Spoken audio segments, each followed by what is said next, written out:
Hello everyone.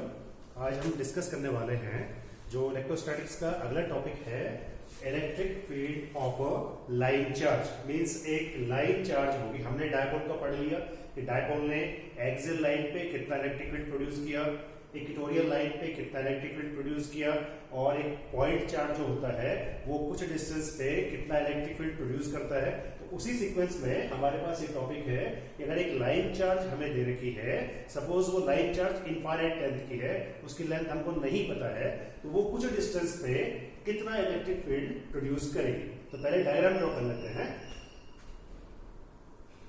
Let us suppose ये एक हमारे पास एक लाइन चार्ज है और सपोज इस पे यूनिफॉर्मली एक पॉजिटिव चार्ज डिस्ट्रीब्यूट हो रखा है। ये लाइन चार्ज है, इस पे पॉजिटिव चार्ज यूनिफॉर्मली डिस्ट्रीब्यूट है, और सपोज जो इसकी लीनियर चार्ज डेंसिटी है, लीनियर चार्ज डेंसिटी है, लेट अस सपोज वो लैम्डा है। ठीक है, तो लैम्डा अगर इसकी लीनियर चार्ज डेंसिटी है तो डेंसिटी कितना होता है, total charge distributed over that particular length. तो यहां पे हम सपोज करेंगे कि इस लीनियर चार्ज का जो मिडिल पॉइंट है उसको हम O नाम दे देते हैं। ये O पॉइंट है जो इस लाइन चार्ज का मिडिल पॉइंट है। इधर भी इंफिनिटी लेंथ पे है, इधर भी इनफाइनाइट लेंथ पे एक्सटेंडेड है। और इस साइड को हम क्या मान लेते हैं कि सपोज हमने इसको अलोंग एक्स एक्सिस पे रखा हुआ है। तो ये इनफाइनाइट लेंथ की एक रॉड है, ये लाइन चार्ज है जो कि इनफाइनाइट लेंथ तक दोनों साइड में एक्सटेंडेड है, लेकिन अब मिडिल पॉइंट उसका ले रहे हैं O। अब इस रॉड से, ये इस लाइन चार्ज से हमें एक, सपोज हमने ये डिस्टेंस चूज कर ली है कि y डिस्टेंस पे, लेट अस सपोज ये y डिस्टेंस है, तो y डिस्टेंस पे इस लाइन की वजह से इलेक्ट्रिक फील्ड कितना होगा। सपोज इस पॉइंट को हम P मार्क कर देते हैं, और इसके लिए हम क्या करते हैं, इस लाइन को मैं थोड़ा मॉडिफाई कर देता हूं और थोड़ा इसको बड़ा कर रहा हूं।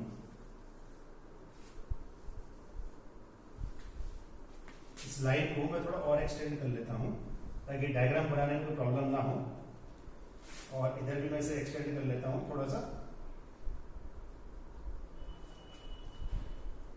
ये मैंने इसलिए किया है ताकि जब लाइन यहां से ड्रॉ करूंगा तो ये आराम से इसमें मिल जाए। तो सपोज मैं एक छोटा सा एलिमेंट ले लेता हूं। ये एलिमेंट मैंने चूज किया dx लेंथ का। ये dx लेंथ का एलिमेंट है जिसपे सपोज जो चार्ज है वो dq। इस एलिमेंट dx पे dq चार्ज है, और इस चार्ज की वजह से p पॉइंट पे इलेक्ट्रिक फील्ड का डायरेक्शन क्या होगा। हमने आपको पहले बताया है कि जहां पे हमको इलेक्ट्रिक फील्ड पता करना होता है वहां पे एज्यूम कर लेते हैं कि सपोज यूनिट स्ट्रेंथ का एक चार्ज, यूनिट पॉजिटिव स्ट्रेंथ का एक चार्ज हमने उस पॉइंट पे रखा हुआ है। तो ऑलरेडी रखा है, तो सपोज यहाँ पे यूनिट स्ट्रेंथ का चार्ज हमारे पास पॉइंट P पे रखा हुआ है, तो dq जो ये भी पॉजिटिव है, ये चार्ज P पॉइंट पे जो इलेक्ट्रिक फील्ड, ये पहले फोर्स की डायरेक्शन पता कर लेते हैं। फोर्स लगाएगा वो डेफिनेटली रिपल्सिव होगा। अब ये रिपल्सिव फोर्स का डायरेक्शन आपको पता है हमेशा क्या होती है, आउटवर्ड होती है। तो ये डायरेक्शन हो जाएगा फोर्स का, dq इस डायरेक्शन में फोर्स लगाएगा, और आपको पता है कि electric field is equal to क्या होता है, force per unit test charge. तो यहां पे टेस्ट चार्ज हमें सपोज +1 रखा हुआ है, तो यहां पे फोर्स और इलेक्ट्रिक फील्ड का डायरेक्शन फिर से एक ही होगा। तो हम मान लेते हैं कि dx एलिमेंट जिसपे dq चार्ज है उसकी वजह से P पॉइंट पे जहां पे यूनिट स्ट्रेंथ का एक चार्ज रखा हुआ है उस पे इलेक्ट्रिक फील्ड का डायरेक्शन क्या है, वो ये होगा, इस डायरेक्शन में होगा। अब हम क्या करेंगे, जो इसकी लीनियर चार्ज डेंसिटी है उसको डिफाइन करते हैं इस एलिमेंट dx के लिए। तो लैम्डा क्या है, लीनियर डेंसिटी ऑफ चार्ज। एक लाइन में जब चार्ज डिस्ट्रीब्यूटेड है तो उसकी डेंसिटी जो लैम्डा है उसकी वैल्यू कितनी आएगी, टोटल चार्ज, जितना चार्ज उस लेंथ पे है, लेंथ कितना है dx, तो dq चार्ज dx लेंथ पे डिस्ट्रीब्यूटेड है, so lambda is equal to dq upon dx हो जाएगा। Therefore dq is equal to lambda into dx। ये हमारे पास एक फर्स्ट रिजल्ट आया है इस डायग्राम के थ्रू। लेट अस सपोज जो dx लेंथ है इसकी P पॉइंट से डिस्टेंस r है, और O से इस जो dx लेंथ है, ये एलिमेंट है, इस एलिमेंट की डिस्टेंस, ये डिस्टेंस लेट अस सपोज ये x है, तो r की वैल्यू कितनी हो जाएगी? आप इसमें ये 90 डिग्री हो गया, आप इसमें पाइथागोरस थ्योरम अप्लाई कर सकते हैं। So r square is equal to x square plus y square आ जाएगा, या r इज इक्वल टू हम लिख सकते हैं x square plus y square, ये इसका स्क्वायर रूट में इसको हम लिख सकते हैं, तो r की वैल्यू हो जाएगी square root of x square plus y square. यहां तक क्लियर हो गया होगा? तो इस dA को अब मैं देखो इसको ऐसा करता हूं, इसको आगे एक्सटेंड कर लेता हूं इस तरह से। अब सपोज ये जो DE जो हमारा कंपोनेंट इलेक्ट्रिक फील्ड निकला है, ये वर्टिकल के साथ let us suppose theta angle बनाता है। अब आपको पता है कि DE क्या है? वेक्टर क्वांटिटी है, तो वेक्टर क्वांटिटी जब हॉरिजॉन्टल के साथ या वर्टिकल के साथ कोई एंगल इंक्लाइन करता है तो डेफिनेटली इसके दो कंपोनेंट होते हैं, vertical component and horizontal component. तो इस DE को हम फिर से दो कंपोनेंट में, रेक्टेंगुलर कंपोनेंट्स में रिजॉल्व कर सकते हैं। फर्स्ट आएगा horizontal component, let it be DE(x) और vertical component let it be DE(1). अब इसको हम देखो पैरेललोग्राम से भी सॉल्व कर सकते हैं। रिजॉल्व कैसे करेंगे उसको टेक्निक मैंने पहले वीडियो में बताई थी। तो ये अगर थीटा है, ये कंप्लीट एंगल, ये एंगल 90 का है, तो डेफिनेटली ये कितना हो जाएगा? 90 माइनस थीटा। अब आपको हॉरिजॉन्टल कंपोनेंट निकालना है, तो आप इसको अननोन यहां पे आप लगा सकते हैं cos थीटा, ये cos 90 minus theta, so cos 90 minus theta is equal to base जो कि अननोन है अपॉन हाइपोटेन्यूज कितना है, इसका मैग्नीट्यूड लेंगे, DE वेक्टर का मैग्नीट्यूड ये DE हो जाएगा। तो अननोन क्वांटिटी कितनी हो जाएगी हमारे पास? DE cos 90 minus theta is sin theta, ये क्रॉस मल्टीप्लाई हो जाएगा। बट हमने इस O पॉइंट को ऑरिजिन लिया हुआ है, हमारे पास DEX निकल के आया है, ये DE sin थीटा, लेकिन ऑरिजिन को हमने यहाँ पे O लिया हुआ है और ये जो DE sin थीटा आ रहा है ऑरिजिन से लेफ्ट साइड में आ रहा है, तो हम इसको नेगेटिव साइन में लेंगे। नेगेटिव से डायरेक्शन बताता है, मैग्नीट्यूड इसका DE sin थीटा होगा। सेकंड, अब हमको वर्टिकल कंपोनेंट निकालना है, तो आप यहां से निकालें या ये वाला कंपोनेंट निकालें, कोई फर्क नहीं पड़ता है। तो यहां से अगर हम निकालेंगे तो अब कैसे निकालेंगे? इसमें आप sin थीटा या अगेन cos थीटा लगा लीजिए। cos theta is equal to कितना हो जाएगा? बेस अपॉन हाइपोटेन्यूज, तो ये कंपोनेंट कितना आ जाएगा? DEY हमारे पास आ जाएगा बेस, जैसे यहां पे लगा लीजिए, ये फिर से देख लेते हैं, cos थीटा यहां पे इस ट्राइंगल में cos theta is equal to base जो कि अननोन है अपॉन हाइपोटेन्यूज, मैग्नीट्यूड कितना है उसका? DE है, तो अननोन क्वांटिटी हमारे पास आ गई DE cos ऑफ थीटा। तो जो y कंपोनेंट है हमारा इलेक्ट्रिक फील्ड का, वो हमारे पास निकल के आया है DE cos थीटा। तो ये दो कंपोनेंट हमारे पास आ गए, DEX is equal to minus DE sin theta और DEY is equal to DE cos theta. अब हमें DE पता करना है, ये DE कितना होगा? DE हमने पहले बताया है P पॉइंट पे इलेक्ट्रिक फील्ड का मैग्नीट्यूड होगा, तो DE कितना होगा वो हम यहां पे लिख लेते हैं। DE इस DQ की वजह से P पॉइंट पे इलेक्ट्रिक फील्ड है, DE इसका magnitude means DE electric field का जो मैग्नीट्यूड है वो हमारे पास DE है, जो हम लिखते चले आ रहे हैं, ये है DE, ये इस इलेक्ट्रिक फील्ड का मैग्नीट्यूड ही है। तो कितना होगा? फॉर्मूला आपको पता होता है 1/4 पाई एप्सिलॉन नॉट Q। किसकी वजह? सोर्स चार्ज कौन सा है? सोर्स चार्ज DQ है, तो DQ अपॉन डिस्टेंस है इसका R स्क्वायर, तो R की वैल्यू कितनी है? तो R square is equal to हो जाएगा हमारे पास x square plus y square. ये हमारे पास DE की इक्वेशन आ गई है। इक्वेशन नंबर इसको हम 2 मान लेते हैं। यहां तक शायद क्लियर होगा। अगला स्टेप हमारे पास है, इसको ऐसे समझना है कि हमने अभी DEX को ऑरिजिन के राइट साइड में लिया था, तो अगर हम एक ऐसा ही एलिमेंट इस ऑरिजिन के लेफ्ट साइड में कंसीडर कर लें, ये वाला सपोज ये भी DEX है, हमने इसको भी इक्वल लेंथ का यहां पे ले लिया, तो इसकी वजह से जो फील्ड का डायरेक्शन होगा वो इस साइड में आएगा। क्योंकि मैं डी क्यों लिख रहा हूं फिर से, डी फिर वही आएगा जो ये वाला था, बिकॉज डिस्टेंस फिर से इस ट्राइंगल में ये भी आर आई, ये y एज इट इज रहेगा और x डिस्टेंस भी हमने लिया है, तो r की वैल्यू कितनी होगी, again x square plus y square square root में आ जाएगा। तो जब डिस्टेंस बराबर होगी, ये चार्ज नहीं बदल रहा है, सोर्स चार्ज नहीं बदल रहा है, टेस्ट चार्ज नहीं बदल रहा है, इसका मतलब इस P पॉइंट पे इस एलिमेंट की वजह से फील्ड भी उसका मैग्नीट्यूड इक्वल एग्जैक्टली इतना ही आएगा जो इक्वेशन नंबर 2 में लिखा गया है।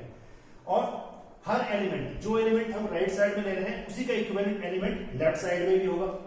तो नेट इफेक्ट क्या होगा, जैसे हमने ये x डिस्टेंस पे यहाँ पे ये एलिमेंट dx लिया हुआ है, इस पे भी चार्ज हम dq लेंगे, इस पे भी चार्ज हमने इक्वल लिया है dq।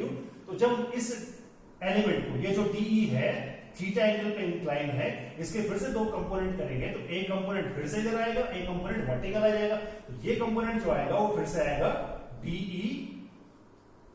Sine theta. अब ये पॉजिटिव आएगा क्योंकि ये इस साइड में आ रहा है, और ऊपर की साइड में क्या आ जाएगा, वर्टिकल में फिर से de cos थीटा आ जाएगा। तो ऐसे ही फिर हम यहाँ पे एक एलिमेंट लेंगे, यहाँ पे एक एलिमेंट लेंगे, तो हर केस में क्या होगा, जो ये x वाले कंपोनेंट होंगे वो इक्वल एंड अपोजिट होंगे एक दूसरे के। तो रिजल्ट क्या आएगा, ये दोनों एक दूसरे को कैंसिल कर देंगे। तो नेट फील्ड ऐसे ही हर एलिमेंट को जब लेते जाएंगे तो नेट फील्ड जो P पॉइंट पे आएगा, इस पूरी लाइन की वजह से वो क्या आएगा, जो सारे कंपोनेंट्स आ रहे हैं y एक्सिस पे, जो DE y कंपोनेंट आ रहा है, इसका हम सम कर देंगे। तो टोटल फील्ड जो हमारे पास आएगा वो DE cos थीटा का सम आएगा। अब इसे कैसे करेंगे,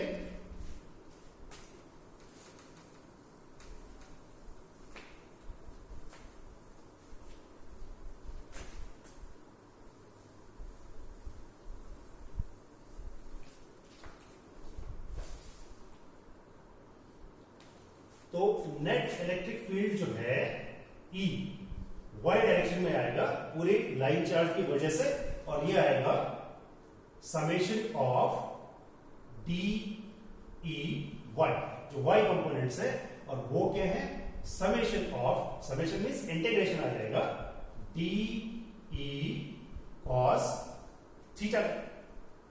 और ये लाइन जो है, यहां पे वेरिएबल क्या है हमारा, थीटा है। तो थीटा कहां से कहां वैरी कर रहा है, ये इधर इंफिनिटी है उधर इंफिनिटी है, ये आ जाएगा माइनस इंफिनिटी से प्लस इंफिनिटी तक, ये हमारे पास वेरिएशन आ जाएगी।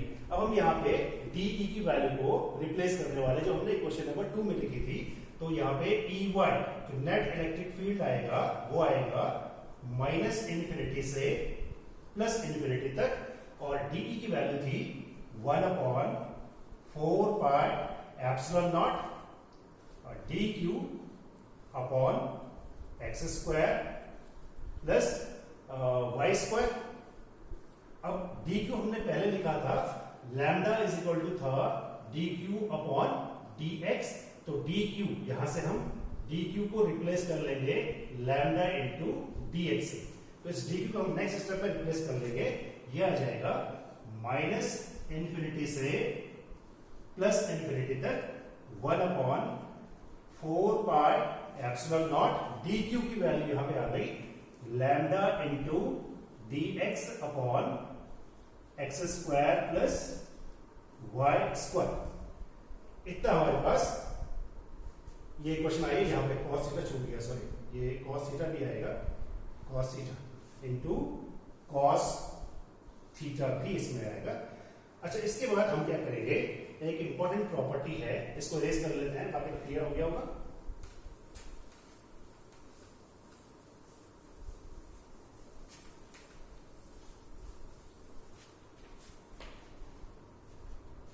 एक प्रॉपर्टी है, जब इंटीग्रेशन, शॉर्टकट में समझा लेते हैं बिकॉज ये मैथ्स आपकी शायद इंटीग्रेशन में आपने पढ़ लिया हो या ना पढ़ा मुझे पता नहीं।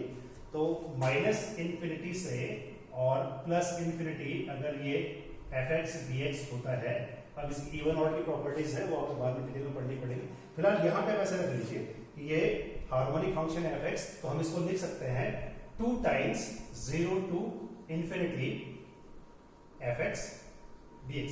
अगर हम थीटा को, fx का मतलब क्या है, cos थीटा, यहां पे अगर थीटा को माइनस थीटा से रिप्लेस कर ले तो cos minus theta is equal two plus cos theta होना चाहिए, ये इवन फंक्शन आ जाएगा। उस केस में हम ये प्रॉपर्टी अप्लाई कर सकते हैं 2 times minus infinity to plus infinity को हम लिख सकते हैं 2 times 0 to infinity fx dx। तो यही प्रॉपर्टी यहां पे इस्तेमाल करेंगे और इसको लिख लेंगे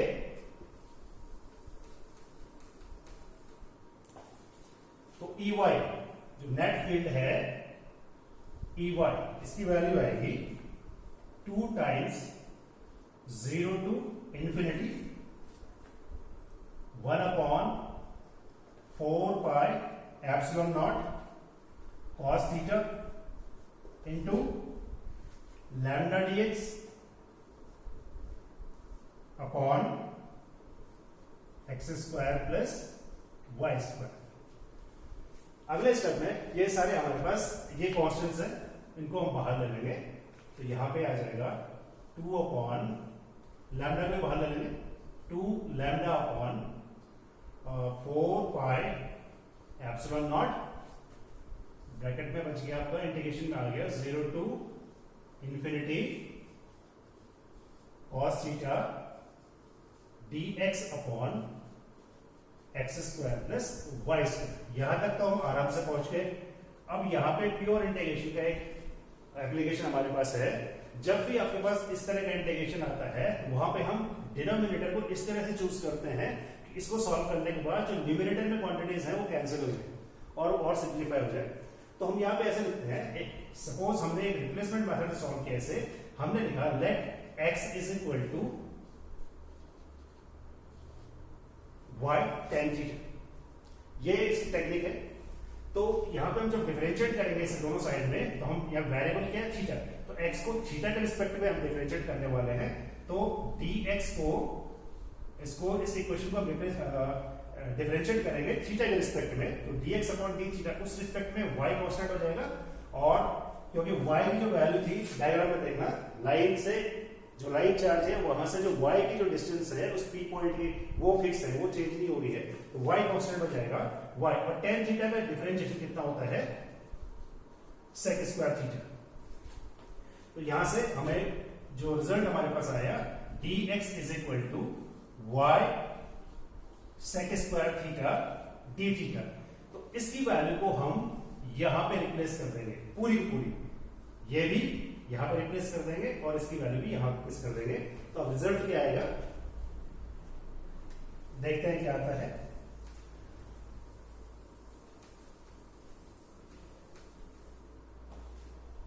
तो EY जो नेट इलेक्ट्रिक फील्ड है ये आ गया हमारे पास 2 lambda upon 4 pi epsilon not integration from.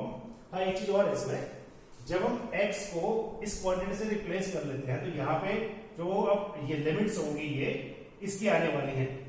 तो जब x इज इक्वल टू 0 था, यहाँ पे जब पहले x 0 था, अब हमने थीटा में रिप्लेस कर लिया इसे, x को हम थीटा के टर्म में रिप्लेस करने वाले हैं। तो जब पहले x 0 था, अब y मींस ये tan थीटा, सॉरी अब जो tan थीटा है थीटा के टर्म में कितना हो जाएगा x 0 इज इक्वल टू इतना आ जाएगा। तो tan theta is equal to 0, तो थीटा इज इक्वल टू कितना होगा tan 0 0। Now next when x is infinity, यहां पे x क्या है, जब x इंफिनिटी था अब थीटा कितना होगा, theta is equal to infinity की वैल्यू tan पे कौन सी होगी पाई बाई 2। तो ये चेंजेस यहां पे आ जाएंगे। तो जो लिमिट्स है अब वो आ जाएगी थीटा इज इक्वल टू 0 से पाई बाई 2। ये x था, x इज इक्वल टू इतना था, ये x की वैल्यूज थी। यहां पे थीटा की वैल्यूज आ गई हैं और अंदर इंटीग्रेशन में आ जाएगा cos theta into dx, dx आ गया y sec square theta d theta divided by x square plus y square. अब x स्क्वायर कितना हो जाएगा y square tan square theta, ये आ गया y square tan square theta plus plus y square है, इसको एज इट इज रहने देंगे, ये आ गया y square. Next this is equal to 2 lambda upon 4 pi epsilon naught 0 to pi by 2 cos theta into y sec square theta d theta whole divided by, इन दोनों से वाई स्क्वायर को common ले लीजिए, अंदर बच जाएगा tan स्क्वायर थीटा प्लस 1।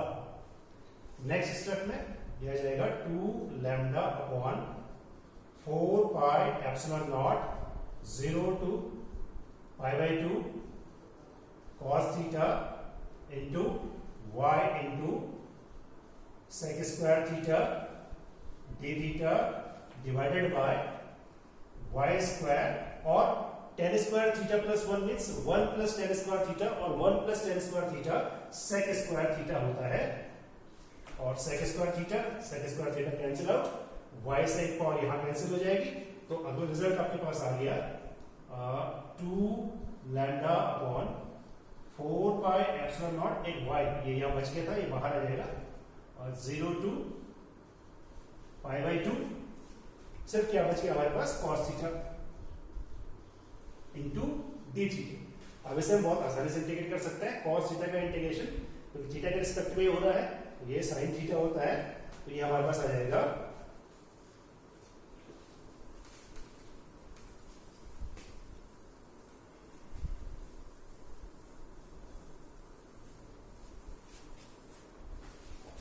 तो E की वैल्यू जो नेट इलेक्ट्रिक फील्ड है इसकी वैल्यू आ गई हमारे पास, देखिए 2 लैम्डा अपॉन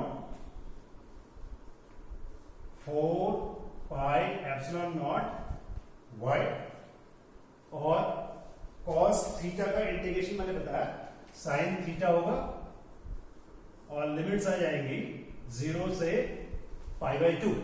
इस तरह के एक्सप्रेशंस को सॉल्व करने के लिए आपको पता होगा, पहले हम हायर लिमिट पर रखते हैं, माइनस लोअर लिमिट हो जाती है, तो इसको एक्सपेंड कर लेते हैं, 2 lambda upon 4 pi epsilon naught y, इसको थीटा को बारी बारी से रखेंगे, साइन पहले थीटा की जगह पाई बाई 2 आ जाएगा, sine pi by 2 minus sine 0